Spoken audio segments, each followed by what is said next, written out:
Buenas tardes, gracias a todos por venir, gracias Mati por aceptar la invitación, muchísimas gracias Graciela por aceptar la invitación, para mí es un placer contar hoy con tus comentarios. Esta es la primera vez que voy a dar un seminario, así que estoy muy contento, al mismo tiempo algo nervioso. El trabajo que presenté es un avance de mi tesis doctoral, que comencé el doctorado igual este año recién. Esa investigación marco tiene como objetivo un estudio narratológico del corpus historiográfico producido en el instituto desde su fundación hasta la dirección de Francisco Liermuth, porque la hipótesis que maneja es que hay una forma narrativa, hay una imaginación historiográfica en ese periodo, imaginación en los términos de Norton Fry, y la hipótesis de trabajo sería que la hegemonía del movimiento moderno generó unos mecanismos narrativos que construyeron las narraciones históricas de tal forma que validaban el programa del movimiento moderno. En este caso en particular, la presentación de hoy, voy a explorar algunos pocos ejes de análisis del corpus narratológico y lo voy a ensayar en una pieza narrativa producida por el instituto, que es, como están viendo ahí, Precursores de la arquitectura moderna en la Argentina. En el momento de buscar esta pieza de ensayo se pensó en algo que sea plenamente narrativo. Cuando digo plenamente narrativo, hablo de la idea de que tenga una cronología y tenga actores. Una primera versión de este trabajo tenía como objeto de estudio el diccionario de Liermuth y Aliata y, sin embargo, a pesar de que tenía piezas narrativas, no era expresamente narrativo. Cuando empezamos a buscar alguna pieza que sea fuertemente cronológica, dimos con precursores, pero sobre todo dimos con una forma narrativa, que es la forma de la biografía. La forma de la biografía tiene como caso precursores, pero también tiene arquitectos americanos contemporáneos, tiene más recientemente maestros de la arquitectura contemporánea. En la serie de cuadernos de historia, de los 9 números, 4 son dedicados a la forma narrativa, a la forma biográfica. Y por ejemplo en Anales, en el primero de los Anales existía un artículo biográfico y los dos últimos son enteramente de biografías. E inclusive el diccionario de arquitectura, que si bien el título no me lo acuerdo de memoria, pero es algo así como obras, estilos y programas. Sin embargo, no existen entradas que sean de obras, sino que la mayoría de las entradas son, las obras suelen estar suscriptas dentro de o estilos o instituciones, y me parece centralmente sobre personajes. Lo que me interesa hoy en particular es hacer un juego doble. Es ver cómo se pueden traducir ciertas variables de la narratología al corpus particular de la historia de la arquitectura y en dirección inversa, ver cómo ese corpus devuelve ciertas particularidades de la narratología, y para ello pensamos 3 ejes principales. Los 2 primeros serían la voz, los motivos, y el tercero sería como un paraguas más grande que después se cambió un poco, que es Hayden White. Cuando hablo de la voz hablo principalmente de lo que llama de Jong y Ball la idea de narrador como el que cuenta, narrado como aquello que es contado y narratario como esa construcción de un receptor. Sin embargo, por ejemplo hay un trabajo del 2014 creo que es de Jong, que estudia las voces en Heródoto, en los 9 libros de historia, que hace un ejercicio que me parece muy divertido, que es ver cómo está esa voz, cómo toma diferentes lugares. Y a modo de analogía hicimos ese estudio en Precursores. El texto que presenté es primero todo el marco teórico y después toda una ejemplificación y ensayo. Me parece que hoy, para hacerlo un poco más ligero, lo voy a ir cruzando. En el estudio de la voz vimos básicamente 3 formas en que el narrador presenta ciertas particularidades. Lo primero es el narrador como actor. En la historia de la arquitectura no se puede ignorar que el actor muchas veces es al mismo tiempo arquitecto. O sea, el narrador no solamente narra el pasado histórico de la disciplina, sino que es partícipe activo de la disciplina. O por lo menos genera un efecto sobre su propia disciplina, lo cual enfatiza esta idea de que todo narrador en un hecho historiográfico es un actor político. Otra de las particularidades que aparece es que el narrador en la disciplina, cuando habla sobre el pasado histórico, muchas veces al mismo tiempo está hablando sobre su presente disciplinar. Y esto es lo que dimos a llamar en el texto el narrador en la disciplina. Y el otro punto que me parece muy importante y subraya una de las particularidades de la historiografía de arquitectura, en el caso con el enfoque narratológico, es que la historia de la arquitectura tiene como protagonistas a las obras de arquitectura. y las obras de arquitectura no tienen voluntad. Entonces, los mecanismos narrativos siempre necesitan de algún artificio para asignarles voluntad. Los dos artificios básicos son lo que podemos resumir en estilos, o sea, el barroco tiene cierto motivo, entonces las obras barrocas se suscriben en esos motivos, o, en el caso particular de hoy, la voluntad de los arquitectos, o sea, las decisiones proyectuales de esos arquitectos. En este tercer punto del estudio de la voz, vemos que el narrador, sobre todo en el caso de Virasoro y Vilar, de los precursores, toma la voz, por ejemplo, de Virasoro para explicar cosas. Entonces, el narrador, diremos en cierta manera, no narra, sino que deja narrar al objeto narrado, o sea, al arquitecto en este caso, subrayando esa idea de que hay que generar algún artificio para asignar voluntad a las obras de arquitecturas. Si yo presento la sentencia San Martín cruzó los Andes, estoy diciendo San Martín tuvo la voluntad de cruzar los Andes. Si yo digo tal obra de arquitectura es una liberación del clasicismo, lo que estoy diciendo al fin y al cabo es hay un otro, que en este caso sería hay un arquitecto que tuvo la voluntad de con esta pieza arquitectónica la liberación de, por ejemplo, el clasicismo. La otra de las variables es esto que dimos en llamar fases, pero que tiene un recorrido que va desde Prop, uno de los primeros textos narratológicos. Prop en el 1928 escribe Morfología de un cuento, que en realidad no es el título original, pero se tradujo como Morfología de un cuento, que hace un estudio narratológico sobre los cuentos folclóricos rusos.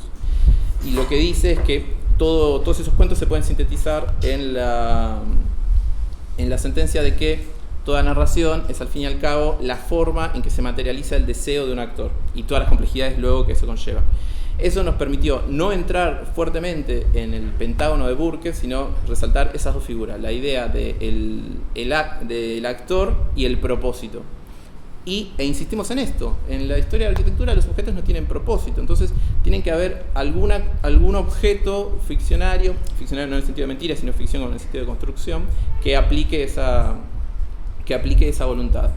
Y en particular, la forma narrativa de la historia, entiendo que es uno de los géneros donde más se puede construir narraciones con exclusivas descripciones. Insisto, con el texto de Virasoro aparecen constantes descripciones de obra, donde se habla de los materiales, se dice los balcones tenían barandas de hierro, los hierros eran así, la composición de la fachada era de tal forma, habían equilibrios, y parecería que no hay un argumento. Sin embargo, nosotros, valiéndonos ahora de Val, que hace esta idea de relato como lo que está escrito e historia como lo representado, o sea, relato como la representación, historia como representado, nosotros hacemos una pequeña modificación y hablamos de lo literal como lo que está escrito y argumento para traer una palabra que está más cerca de Hayden White como eso que está de base. Si vemos, por ejemplo, el primero de los tomos, que es de García Núñez, ya en la introducción, desde la dirección del instituto, se dice estos libros van a mostrar como los precursores, o sea, tienen una historia previa, pero abren el curso hacia un nuevo lado, van a hacer ciertas acciones. Esas acciones se centran, entiendo yo, en la figura de la liberación de la arquitectura previa. Entonces, todas esas descripciones, que parecerían descripciones banales, son rápidamente cargadas de sentido cuando se entiende esa segunda fase, esa fase del argumento que le da, diremos nosotros, esa motivación.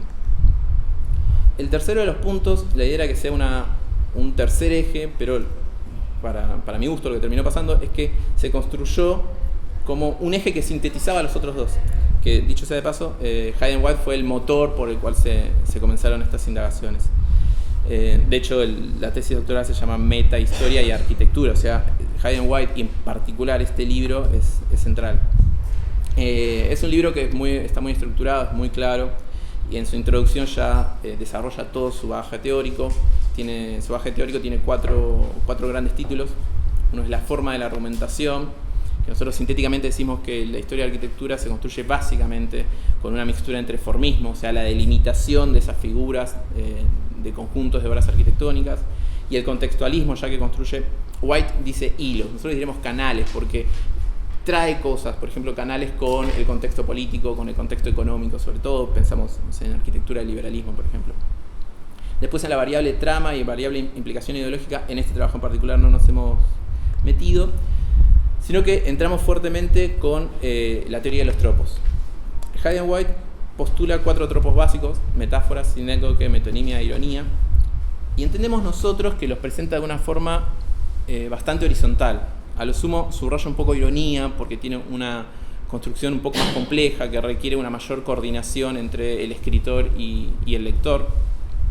Sin embargo, en este trabajo en particular nosotros propusimos un esquema que lo graficamos así para hoy, donde hemos diferenciado esos 4 tropos básicos y le hemos puesto título. A la metáfora y a la ironía le hemos puesto título de tropos de lectura, y a la sinécdoque y a la metonimia le hemos puesto tropos de mecanismos. Nosotros propusimos eso, y entre la presentación del texto y la presentación de hoy hemos dado con un trabajo que la verdad me puso muy contento de dar justo en el medio, que es Aristóteles entre Averroes y Borges, que es una conferencia que dio Umberto Eco, si no mal me acuerdo, en el 2003, en la que dice que para Aristóteles, o sea, los tropos se van a buscar, su raíz es poética de Aristóteles. Dice, Aristóteles no diferencia metáfora de metonimia y sinécdoque, sigue haciendo hincapié en estos 3 tropos. En este caso en particular, Eco no habla de la ironía.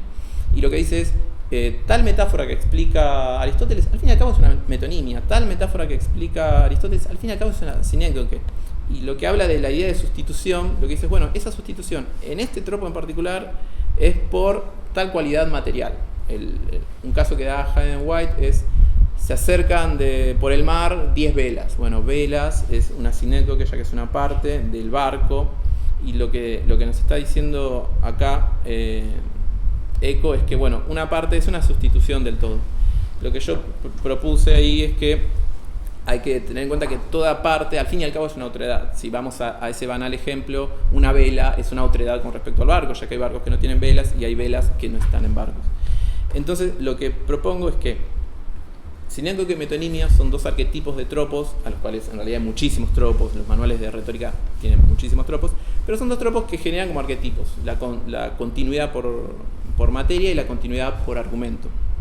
Sin embargo, la metáfora y la ironía son tropos que dicen cómo hay que leer esos tropos. Por ejemplo, una metáfora, por eso los signos ahí, una metáfora afirma a nivel literal y afirma a nivel figurativo. Afirma las velas y afirma los barcos.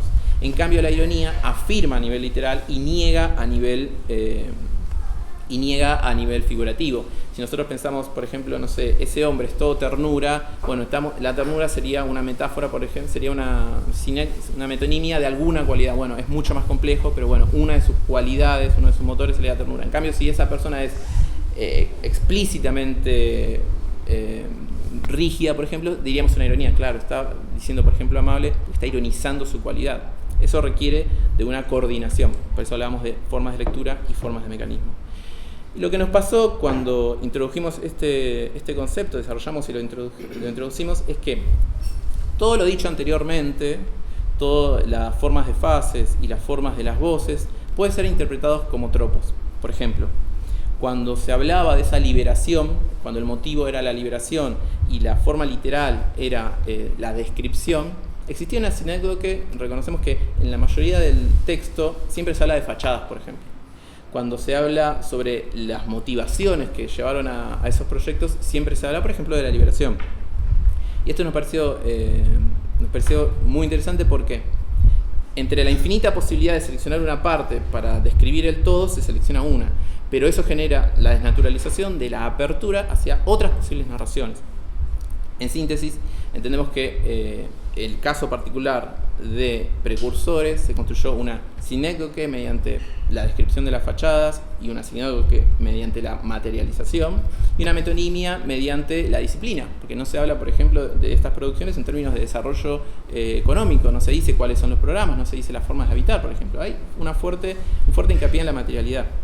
Y en la tradición historiográfica de la arquitectura, la figura preponderante del tropo de lectura sería la metáfora. Se afirma a nivel figurativo y se afirma por lo que se ha afirmado a nivel literal. Sin embargo, hemos encontrado un caso particular de ironía, en cierta medida, con la figura del dubitatio, que es básicamente presentar una duda, pero que en el mecanismo narrativo lo presenta como una afirmación.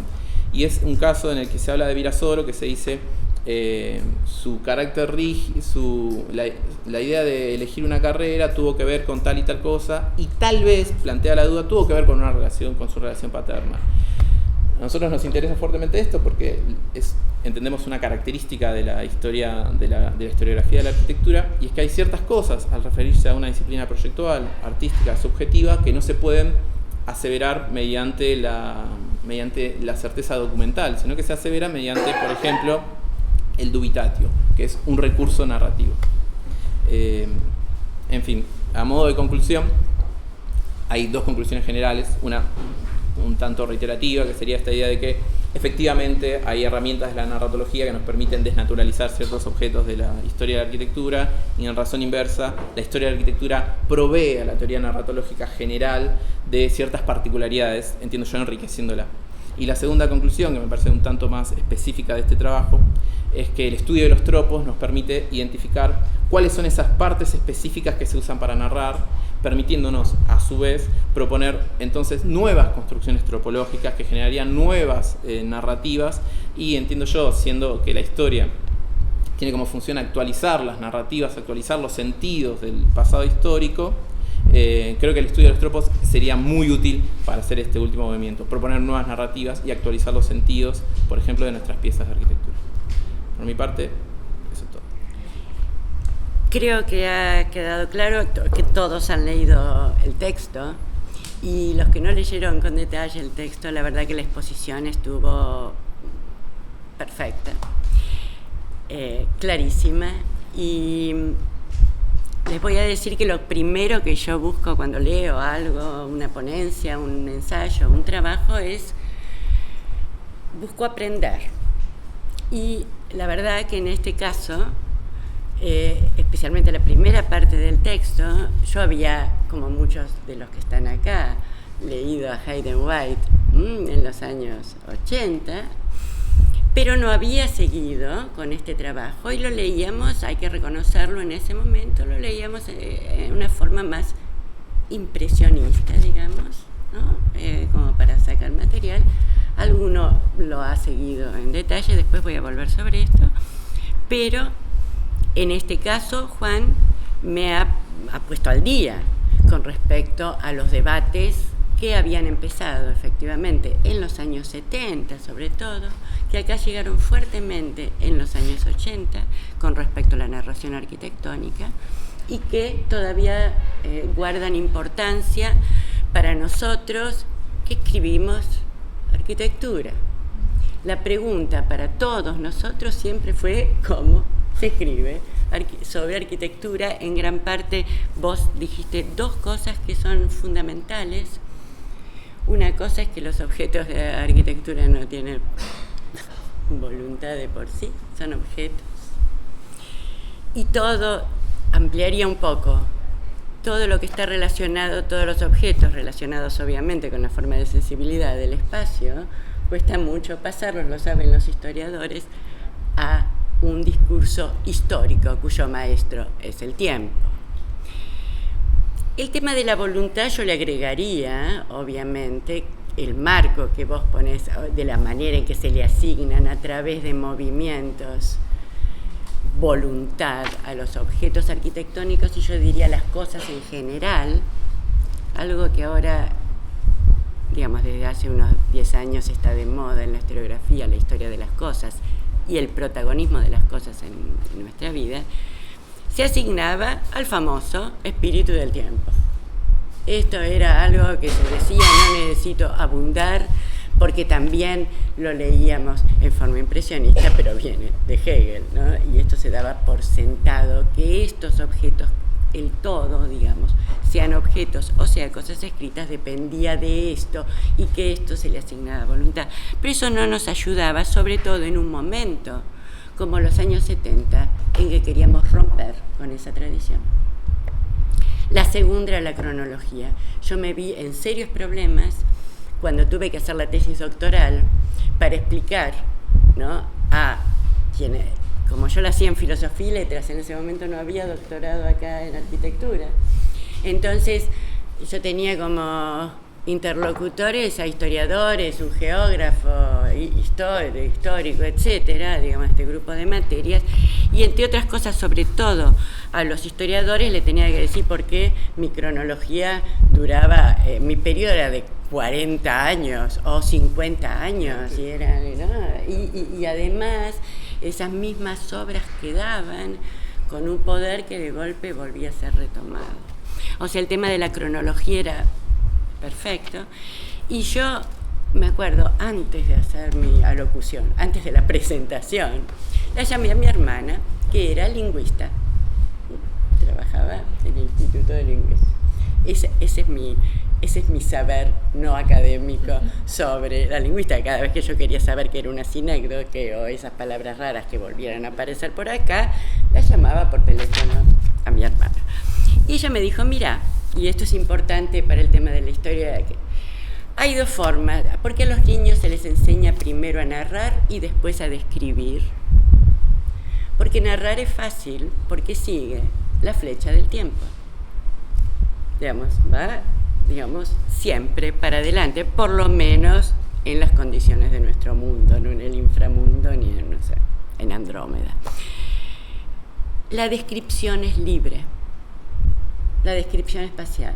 Esto yo lo volví a ver después en un personaje que es central, obviamente, para como pensamos en esta época, que es Lévi-Strauss, en Tristes Trópicos, que decía, un paisaje es en principio una explosión de color, no sabemos para qué lado empezar, qué es eso, y vamos delineando y vamos eligiendo nosotros, de acuerdo a cierta voluntad, las cosas. El paisaje no se nos da a nosotros, naturalmente, el espacio tampoco. Entonces, esto era un problema central entre la libertad de la descripción y la flecha de la narración. Entré por esto, porque, es un tema que a mí me interesa muchísimo y creo que es central, incluso el tema de los tropos que vos traes, porque el lenguaje en general es metafórico. No traje porque no lo pude encontrar. Tenía la esperanza de encontrarme con Alicia Novik, que me prestó un hermoso libro hace años y nunca se lo devolví, de Ricoeur, que se llama La metáfora viva, que conviene leerlo, también es temprano, es de los 70, vuelve a Aristóteles, a donde se vuelve una y otra vez, por otro lado, y va a ser muy importante para nosotros, y aparece una versión de la metáfora que te puede, nutrir esto que vos avanzaste, pero por ahí para otros lados.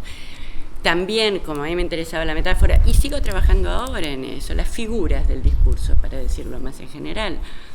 Hay un libro de Auerbach que es imperdible, que se llama Figura. Y es muy interesante porque va hacia atrás, ¿no? Como filólogo. Y puesto como figura en los inicios de la retórica era algo que se transforma constantemente, a diferencia de algo fijo como estaba planteado ya maduramente en Aristóteles. Es un librito muy chiquito, los dos están en castellano.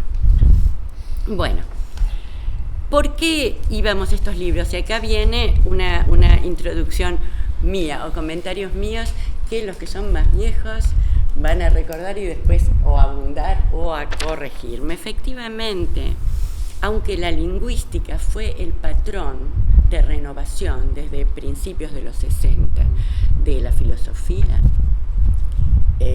¿se acuerdan el famoso debate entre Sartre y Lévi-Strauss?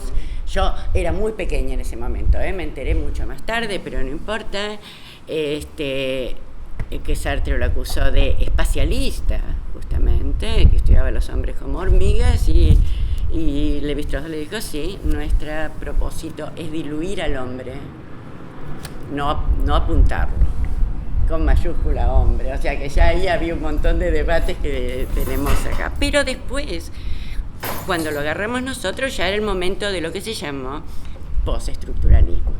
Pero la cuestión que la marca lingüística y el análisis del discurso pasó a ser central.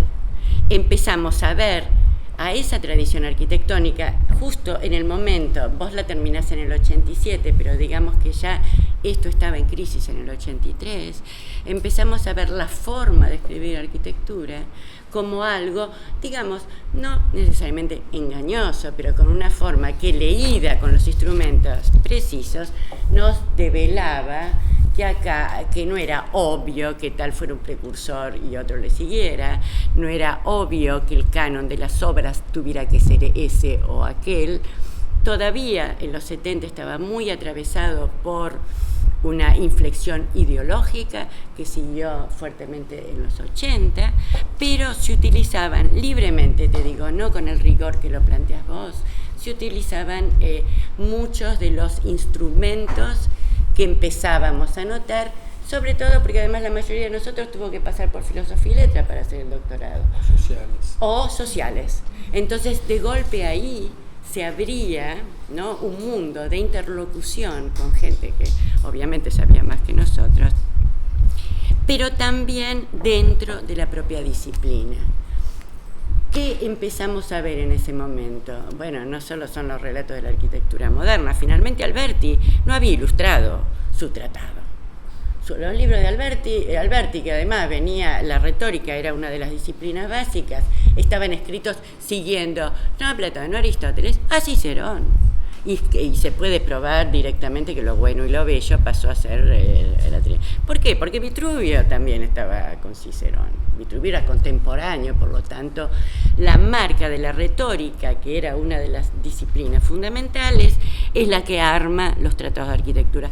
Pero esto no lo sabíamos, Digamos, esto empezó a develarse en esa época, en los 70, fines de los 60, principios de los 70. Me acuerdo 2 o 3, vos citaste a Eco, citaste un Eco del 2003.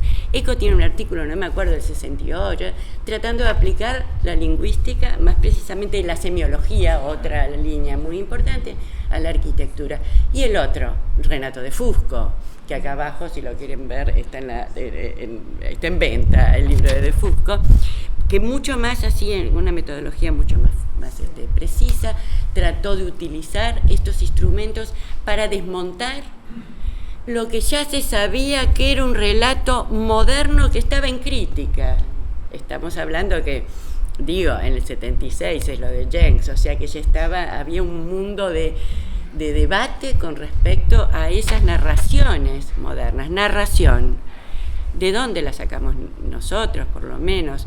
A principios de los 80, de María Luisa Scalvini, que trabajaba con De Fusco en Opsit, una revista de cuño napolitano. Nosotros leíamos muchísimo los italianos en ese momento. Y los italianos hablaban precisamente por esto de historia operativa. María Luisa Scalvini en realidad se dedica justamente a seguir todos los textos maestros que nosotros también leíamos acá, para develarlos como narración. Yo creo que es importante, te los voy citando porque hacia el doctorado, no hacia la ponencia en sí, que es un ejercicio mucho más preciso y breve sobre cómo poder aplicar esto. Este era el clima en el cual en los 80 se va a leer a Hayden White. Un clima no sin debates.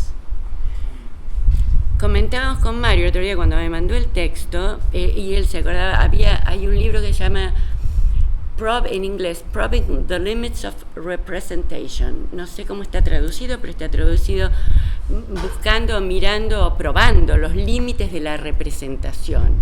Porque finalmente, en términos amplios, no en términos concretos, hay representación también en la escritura.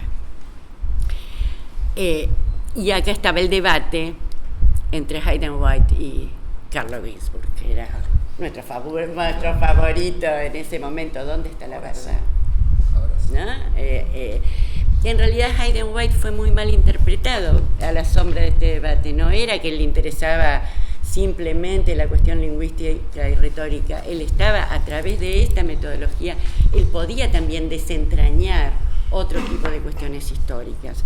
Pero, de todas formas, para entender de qué manera esto se estaba proponiendo. Ginzburg, que por otro lado no era absoluto negado en la retórica ni en el conocimiento de los clásicos, como era la mayoría de los italianos. Pero esto me lleva a que todos ellos, ninguno de ellos, salvo de Fusco y Eco, que no la volvió a tomar, resultaba muy difícil entrar a la arquitectura. Aún así, no nos terminaba de convencer, porque además hay otro tipo de discurso arquitectónico que es muy importante, pero yo creo que viene enlazado de alguna forma con estas historias de la arquitectura en el primer momento que vos buscás, que es lo que se llama discurso instruccional, que es el más difícil de todos. El discurso instruccional ustedes habrán visto cuando desarman algo de IKEA, no sé, o algo similar, y tienen que volver, viene desarmado y lo tienen que volver a armar. Ese es el discurso instruccional. ¿Cómo se arma esto? ¿Cómo se hace esto?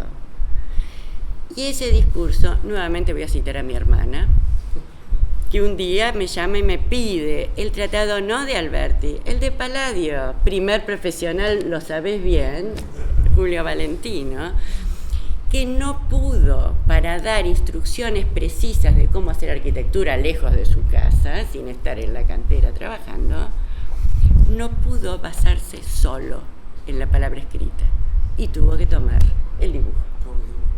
Tuvo que dibujar. Entonces ahí tenemos otro discurso.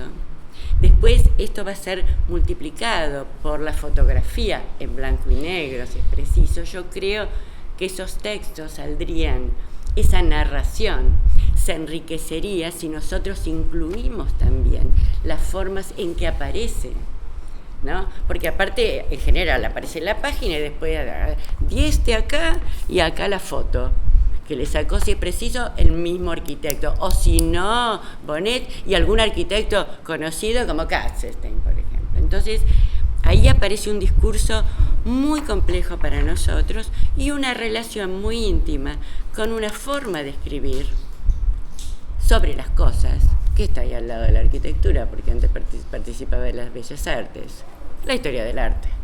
También esas cosas son mudas, es cierto, el tema puede no ser mudo, pero en cuanto entramos al siglo XX, el tema comienza a ser mudo también. Y necesitamos, todavía hoy, cada vez que vamos a un museo, que nos pongan un cartelito al lado para decir, yo estuve hablando con el artista y en realidad el artista está inspirado en esto, en aquel. Esto ya viene con Turner y Goethe, pero no importa. Necesitamos eso, ¿no? Entonces yo creo que habría que relacionar el discurso de arquitectura con otros discursos sobre otros objetos que también son mudos, no tienen voluntad propia. Dos cosas que yo diría, me voy a permitir un consejo pasando por encima del director. A mí me parece, o tal vez porque yo estoy trabajando mucho con un grupo de gente en historia reciente, a mí me parece que lo más que vos vas a sacarle más el filo si venís del 80 para acá. No está estudiado, no hay cosas dichas. Del 80 para acá, todos los viejos que estamos acá hemos estudiado justamente el periodo que vos estudiás. Y tenés las fuentes todavía vivas sin que se les haya ido la cabeza totalmente. Bueno, todavía podemos hablar. Y fue allí cuando, en los 80, cuando se tomó conciencia de la escritura.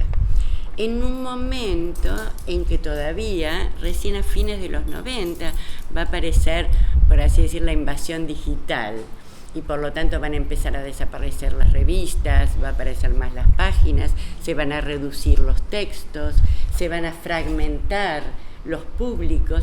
En ese momento teníamos 2 o 3 revistas, aparecía Suma, aparecía la revista de la Sociedad Central, que en esa época tuvo un impacto grandísimo. Me acuerdo que desde que la agarró Petrina y todos los debates nuestros estaban ahí adentro, y entonces escribía uno, el otro le contestaba, y había entonces empezó esta cuestión, esta conciencia de que la escritura no era neutra, que había que escribir de cierta manera, que había que tener cierto apoyo.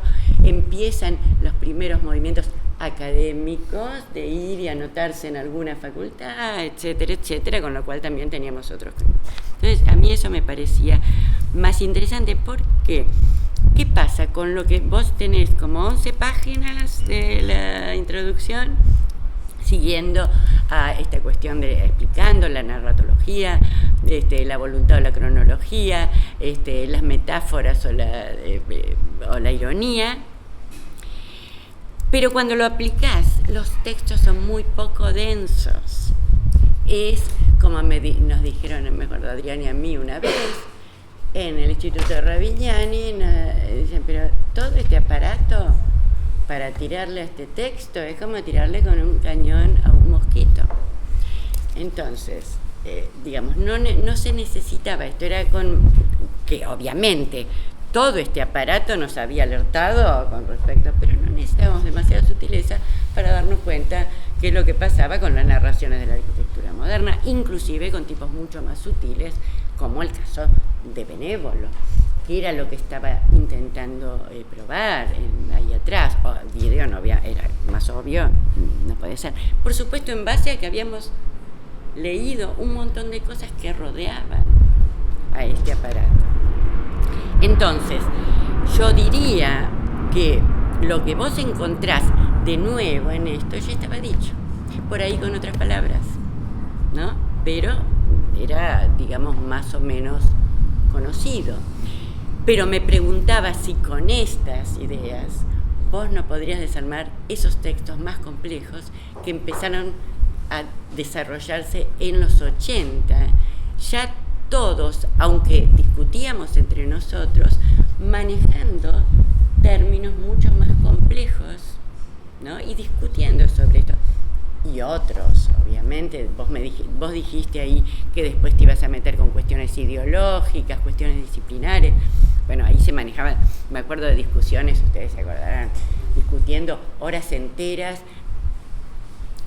sobre si había que aplicar, si era posible aplicar o no el criterio de campo disciplinar, ¿no?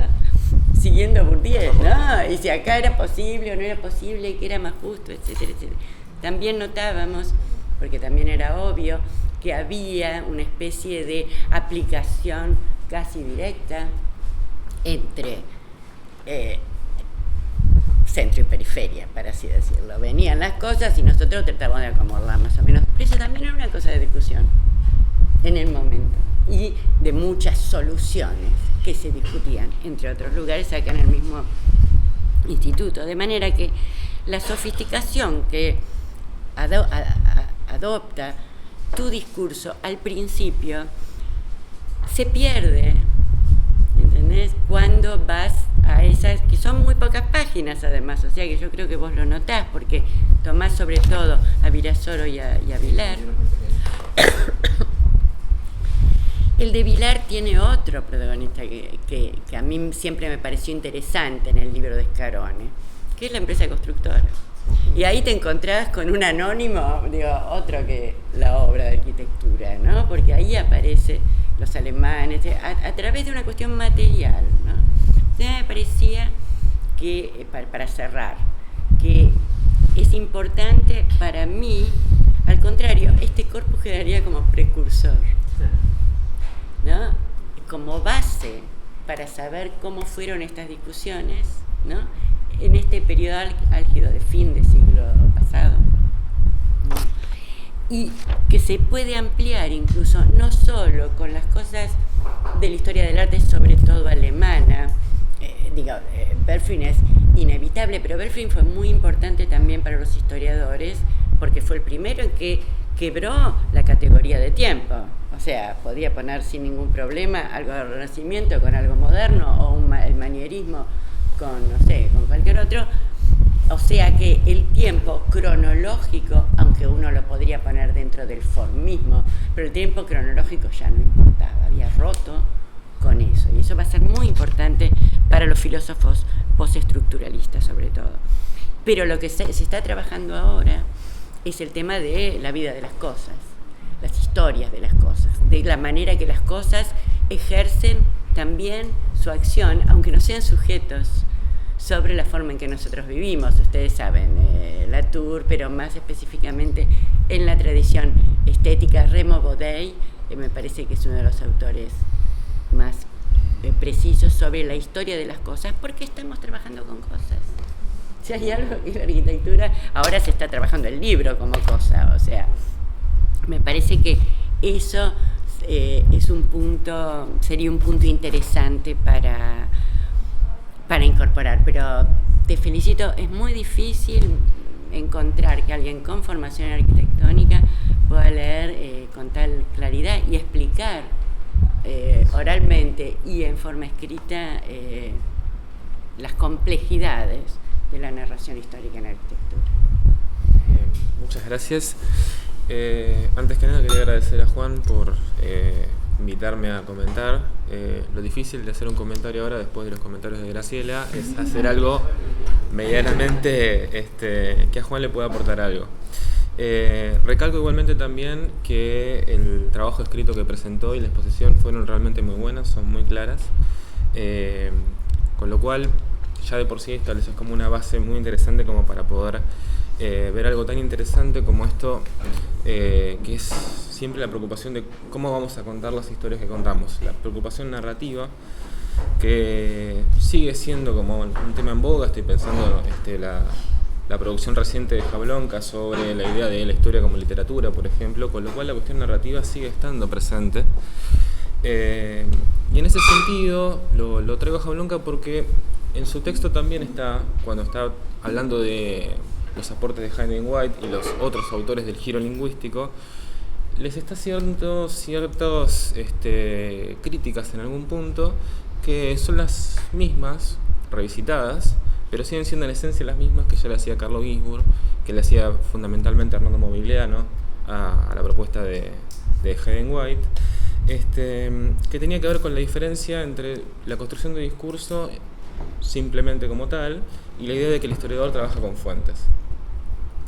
En eso recalco una idea pensando en lo que vos trajiste al principio, que me quedó más claro hoy que cuando lo leí, de la idea de que estas narrativas que vos estás tomando ahora sirven en algún punto, la hipótesis es que sirven para validar el discurso del movimiento moderno.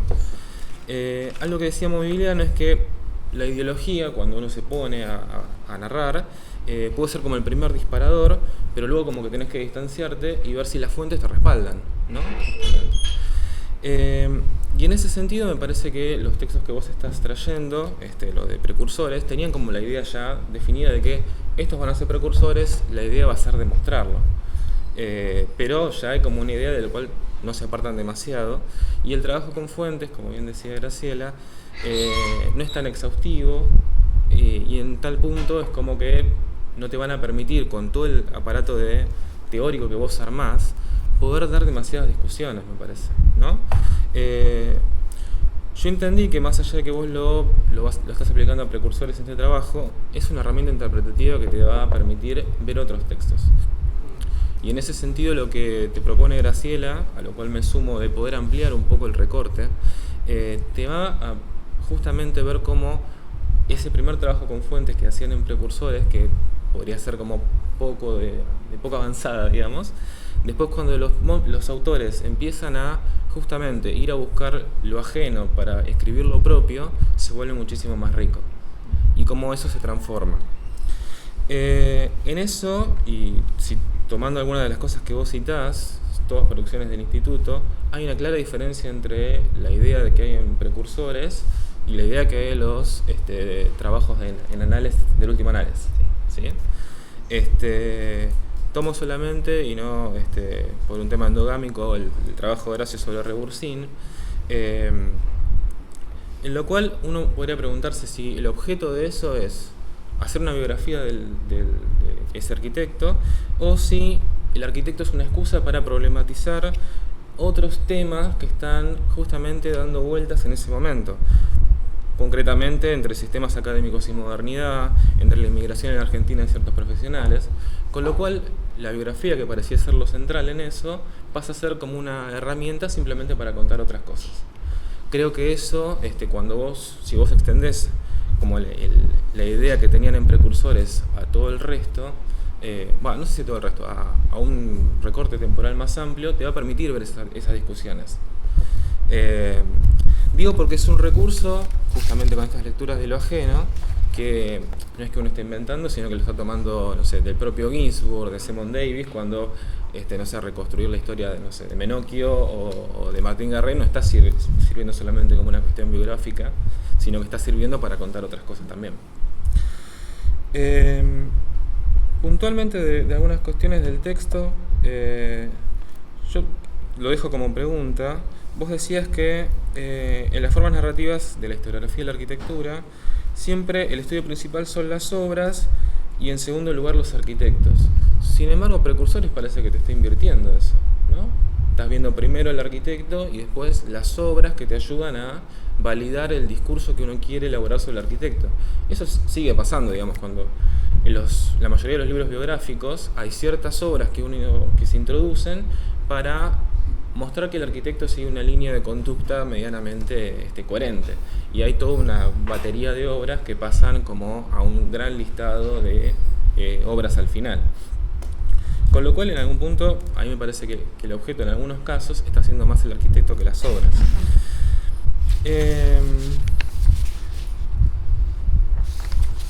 Yo no me quiero extender mucho, pero quería pensar en esta idea que vos tomás de la idea de la obra de arquitectura sin poder de decisión o sin ningún tipo de capacidad. Esta idea del tronco que flota en el río, ahí está, que no puede controlarla la obra. Yo creo que con lo que te decía recién, Graciela, de los estudios recientes sobre las cosas, son estudios que justamente le devuelven a las cosas, y en este caso a las obras arquitecturas, la capacidad de agencia. Con lo cual te mete dentro de un campo de discusiones distinto que me parece que le va a dar un poco de autonomía a ese tronco de oponer resistencia. En eso que vos decís, yo creo que justamente la obra tiene algunos mecanismos de resistencia para entrar en el discurso. Yo pienso, por ejemplo, en unas jornadas que estuvimos en Rosario hace ya 2 o 3 años, en el cual Ruth Bernstein decía que había un montón de discursos sobre Brasilia y las obras en Brasilia que decían básicamente que primero había estado la planificación y después se había puesto la obra en ese lugar. Ahora, cuando iba a la fuente se daba cuenta que las obras habían sido planificadas antes y proyectadas antes, con lo cual justamente esa obra está ejerciendo una resistencia, está diciendo yo fui construida antes, ¿no? Con lo cual la obra tiene mecanismos de resistencia para ser encasillada en ciertos discursos. No es tan fácil y obviamente depende, como decíamos recién, de hasta qué punto utilices activamente las fuentes. Yo creo que a estas herramientas que esta herramienta que vos estás desarrollando, como para analizar textos históricos, le podés agregar como esa dimensión de cómo usan esos autores las distintas fuentes.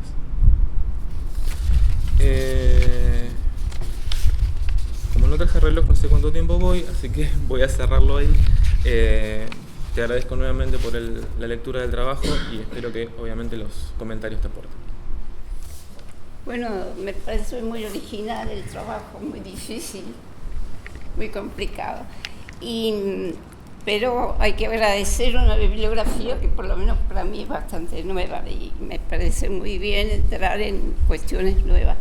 Ahora, es una crítica básica nada más porque yo no puedo hablar sobre semiología o sobre cuestiones de ese tipo, pero me parece que da la impresión de que no está hablando un arquitecto sino un literato y que pasa por las imágenes y por el espacio que debemos ver para entenderlo, porque por ejemplo, doy un ejemplo, dice, hay el juego de la descripción y la descripción digamos incentiva el argumento y el argumento incentiva la descripción, lo que parece una figura muy interesante, pero no tiene, digamos, un ejemplo para que se comprendan todas esas situaciones, digamos, arquitectónicas, no literarias, porque hay que recordar que el objeto que estamos viendo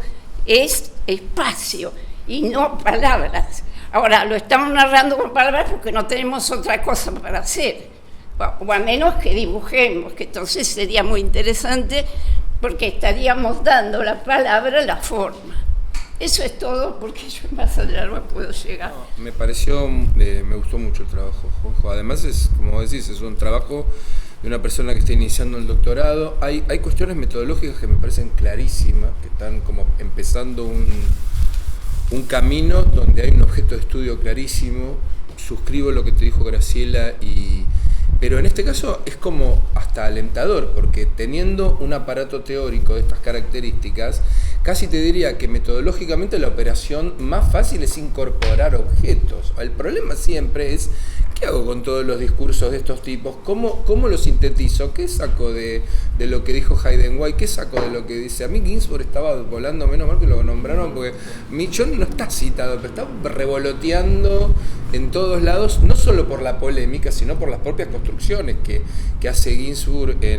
Y además él ya está como de vuelta cuando en mitos, emblemas e indicios, ¿no? Ya es como que ya da vuelta sobre todo esto, y ahí como la discusión, Jablonka lo vuelve a retomar ahora con el tema narrativo a Ginsburg. Obviamente entra Hayden White. Bueno, ahora empezamos a figurar el mapa porque en temas narrativos aparece Rodolfo Walsh, aparecen Truman Capote, o sea, gente que no estaban en el radar nuestro, y ahora los historiadores empiezan a mirar ese tipo de cosas, hasta qué punto estamos haciendo por Hayden White y por la bomba nuclear que hizo explotar Jablonka ahora con lo de la literatura contemporánea, qué tipo de narraciones estamos haciendo, qué tipo de construcciones, y que creo que es una cosa muy, muy, muy estimulante, ¿no? Todo este momento. Yo te digo, me parece clarísimo el objeto de estudio y me parece clarísimas las opciones metodológicas. Hay una construcción de conocimiento en lo que vos estás planteando. Hay el principio de un conocimiento nuevo. La historia de nuestra disciplina es la historia de los préstamos. Está sumamente comprobado que la historia de la disciplina arquitectónica cambia cuando cambia el paradigma, con perdón de Kuhn, cuando la lógica del préstamo en el siglo XIX, todas las disciplinas pasan del paradigma físico al paradigma biológico, y esto es muy fácil de demostrar, y tampoco eran biólogos y tampoco eran lingüistas, sino que eran historiadores ni físicos cuánticos. Los arquitectos, la historia se puede muy ver fácilmente en el cambio de la historiografía británica del siglo XIX, cuando aparece un señor que creo que se llamaba Charles Darwin y otro señor que se llamaba Ernst Haeckel, y los historiadores dicen, he aquí la manera de construir historia. Así que las historias de la arquitectura, estemos haciendo préstamos continuos para cambiar la lógica del discurso y los objetos de estudio, porque no es una cuestión narrativa, nos cambia toda la epistemología completa con esos préstamos. Me parece que estamos ante un momento muy estimulante para revisar esas cosas. Me parece que lo que vos decís es muy claro. Yo me quedaba pensando, pero te lo dijeron, no quiero repetirlo, pero te lo dijo Graciela y te lo dijo Matías también, ¿no? Pero sí, yo creo que pide a gritos abrir el campo a otros personas. Y ya hay dos textos muy de los 80 que a mí me parece que están, y no es casualidad porque venimos con el ITEPAC trabajando con esto todo el año, así que, y lo celebro que esto esté siendo filmado porque vamos a retomar esto el año que viene en el ITEPAC, y sí, porque hay dos textos que son claves. Uno es el texto de Alfonso Corona Martínez, que es Palladio cada día diseña mejor, que en ambiente, que es un texto que para mí es una huella de época, y yo creo que ha llegado el momento de discutir ese tipo de textos.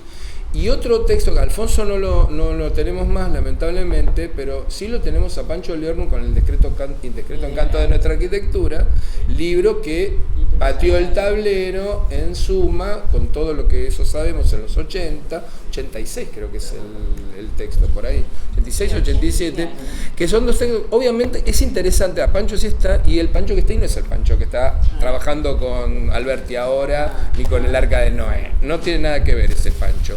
Entonces me parece que ahí hay como un ciclo, y esto es bueno porque los ciclos son construcciones, siempre son construcciones, pero encontrar estos caminos de origen y de llegada, ahí empieza a aparecer la posibilidad de la construcción de un conocimiento como más controlado. Eso es lo que te quiero decir. O sea, por ahí uno abre el juego, que puede ser en algún punto peligroso, pero yo creo que en el inicio de una tesis doctoral creo que esto es como beneficioso, que se haga al principio al menos, porque pones todas como las cosas sobre la mesa y después vas empezando a seleccionar pequeños autores, el mismo corpus se te va, o sea, todo el aparato teórico se te va como achicando, y lo que ahora es un abanico un poco más grande empieza como a recortarse, porque hay un diálogo que siempre se establece. No es que uno construye por lo menos en mi humilde opinión, no es que uno construye un corpus teórico o un aparato teórico y después ve como las fuentes que tiene. Hay un juego muy sutil de ida y vuelta, son las fuentes después las que seleccionan, autoseleccionan o se restringen qué corpus le queda mejor o qué teoría le queda mejor para ser explicadas. Entonces, ese juego, cuando vos abrís el juego a otras lecturas de otros autores, los mismos teóricos que habías dado, alguno te va a quedar bien parado y otro no te va a quedar bien parado, o aparecerá otro. Entonces es como que siempre me parece a mí que es como trabajar con las dos cosas al mismo tiempo, no hacer todo. Eso evita el gran cañón para matar el mosquito, ¿no? Cuando vos tenés algunos cañones y después ya tenés con mosquitos, cucarachas, una tarántula grande, entonces decís, bueno, ahora que están de moda los insectos ahora con la tarántula más grande, entonces ya por ahí el cañón no me queda tan mal para matarlo. Pero yo te felicito por la claridad de opciones que vos tomaste, que nos permiten discutir estas cosas, porque si no hubiera sido tan claro no podemos entrar a discutir problemas de este grado de definición, ¿no? Así que eso es mi comentario. Hace un tiempo me encontré con otra, pero no tengo el nombre de los autores, con un libro fantástico que unos etnógrafos habían hecho siguiendo a un estudio de arquitectura. Se metieron adentro del estudio y empezaron a ver cómo trabajaban en realidad. Etnógrafos. Ahora les voy a contar algo más. ¿Y qué descubrieron? Que nunca dibujan solos. En principio están todos dibujando, el equipo, el máster, después se lo dan, porque el arquitecto es el primero entre los carpinteros, pero bueno, entre los 5 están ahí, 5, 4, 3, y hablan mientras dibujan, ¿no? Y hablan y no dicen pavadas. En general, como el arquitecto coordina muchas cosas, en ese discurso, según el detalle y la escala, puede aparecer, no sé, la tour, y puede aparecer el constructor de la vuelta que le tiene que hacer todo junto. Y aparece, o sea, el arquitecto habla y habla mucho. La palabra es un instrumento tan importante como el dibujo para el arquitecto. Esto es interesante para pensar. Esto no es trabajar sobre las palabras, no es solo por historiografía. Me parece que la misma práctica arquitectónica, si uno va a los talleres y ve cómo va derivando la historiografía, es fundamental, y insisto en el discurso instruccional, porque había instrucciones ahí de cómo había que acercarse en el taller para hacer tal o cual cosa. No era directo, pero esta era la forma en que también los arquitectos en el taller daban sus clases, mostraban las obras y explicaban las obras, porque esto y no aquello. Y una sola cosita más, el tema de las cosas, como vos decís, surge, no sé, Einstein, nadie había leído, ni menos Gideon, la teoría de la relatividad, que no la entendía nadie hasta muy avanzado, los 30, pero todo el mundo empieza a hablar espacio y tiempo, y eso produce efectos. Ahora se está hablando del Internet de las cosas y de inteligencia artificial, de tal manera que la agencia de las cosas aparece ya no como la agencia práctica, que nosotros sabemos que la silla que sirve para sentarse nos hace sentarnos de una manera o de otra y nos hace ser de alguna manera nosotros mismos, o sea, tiene agencia. No, ahora aparece esta cuestión de que pueden llegar a tener agencia real. Sí. Entonces nos hace pensar en las cosas de otra manera. Aunque no entendamos nada de algoritmos, por supuesto. Ni de nada. Ni de internet, ni de nada, pero no importa. Vamos nada. Por la superficie, pero coordinamos todo muy bien. Bueno, voy a tratar de ser sintético. La verdad, muchas gracias por todos los comentarios. La verdad, me llevo un montón de tarea para la casa. Primero, antes que nada, este punto que coincidían de ampliar el corpus. Al contrario, no es un comentario contra el director. El director ya me ha dicho, tipo, le puedo decir un poco más para acá. ya, como comenté, hubo una versión anterior en la que se empezó a ensayar en diccionarios de arquitectura, que es el libro en cierta medida de ayer.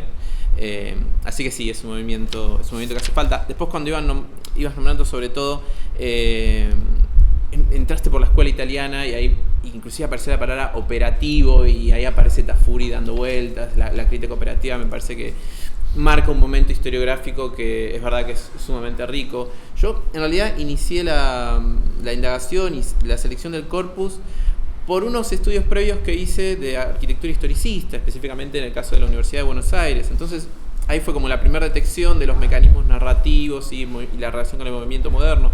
Pero es verdad que cuando empecé a construir el marco teórico, empecé a acceder un poco a ese corpus primero y como hace rato comenté, ya hay cosas de Hayden White que acá, por ejemplo, no aplica. Construcción ideológica y la idea de los géneros ya queda un poco por fuera de esto, son narraciones bastante escuetas. En un momento me quise abocar a las grandes narraciones. Para mí las grandes narraciones de arquitectura local serían documentos de Suma, arquitectura en la Argentina de Udeva, la arquitectura del liberalismo y el diccionario. Entonces creo que los tres primeros son bastante parecidos, hay párrafos que se traspasaron de uno a otro y responden bastante bien a esta lógica que yo detecté, que es de la descripción. Tampoco detecté una maravilla. En cambio, el diccionario ya es otra cosa, pero sin embargo tiene una construcción narrativa propia del diccionario que es muy particular. Entonces, bueno, para esta primera vez, por eso hacía hincapié en la idea de buscar algo más plenamente narrativo. Después, parece que escribe más un literato que un arquitecto. Sí, yo trato de pegarme un poco más a esa figura, aunque sea para marcar el contrapunto. Y después esta idea de que hay la historia de los objetos, la idea de que el objeto tiene voluntad.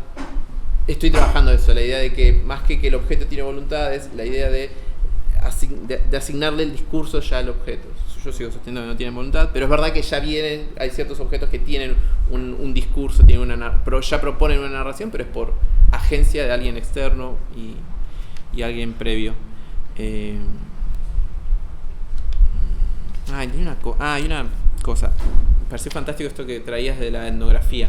O sea, hay géneros narrativos particulares, como la etnografía y el periodismo, que son como narraciones del presente. Y narraciones del presente muy cercanas a la crónica. Yo hice la maestría en sociales y tuvimos algunos seminarios de etnografía, y es el estar ahí. Me parece súper divertido estar en un estudio de arquitectura. Y yo no entiendo, a veces cuando curso el doctorado, a veces alguno dice, tengo que escribir el paper de tal.